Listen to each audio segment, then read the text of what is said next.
मानखटाव विधानसभा 2024 आमचे बंधू जयाभाऊ गोरे यांच्या प्रचारार्थ या बिदालनगरीत रॅलीच्या निमित्तानं आपण सगळे एकत्र झाला आणि आपण तुम्ही सांगितलं की राम लक्ष्मणाची जोडी आहे की सख्या भावाच्या विरोधात 12 वर्ष संघर्ष केला.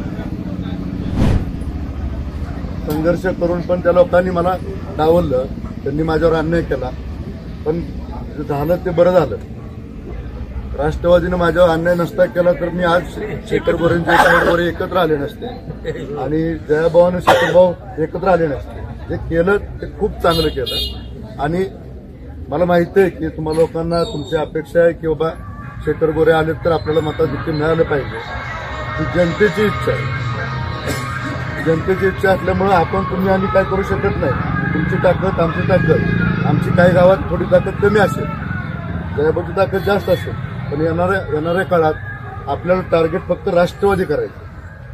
आणि मी कालच सांगितलं ह्याच्या सभेत, देवडीच्या सभेत पण सांगितलं की बाबा काय लोक म्हणतात की खटाव तालुक्यातनं 15,000 वाढणार, 20,000 वाढणार.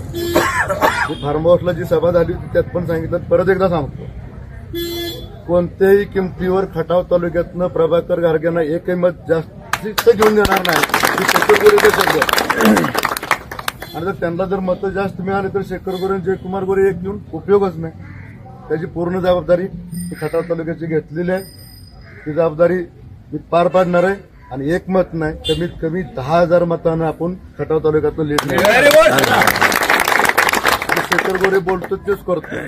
आता आम्ही दोघं एकत्र आहे. कोण काय म्हणतं, कोण म्हणतं बोराटवाडीत देऊन मारणार आहे पडलाय काय. आणि त्यात मी जयाभाऊला पण सकाळी सांगितलं की असलं काय कोण बोलतं त्याला उत्तर देऊ नका.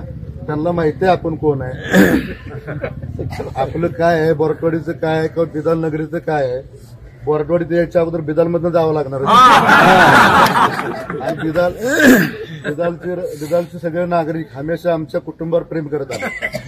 त्यामुळे त्यांना अजून माहित नाही ही बिदाल बोराटवाडी जाताना रस्ते कसे कसे आहेत, कुठल्या बाजूने कसा गोष्ट तुम्हाला माहित नाही. त्यामुळं अजिबात टेन्शन घेऊ नका. आम्ही ताकदीनं दोघं पण एकत्र आलोय.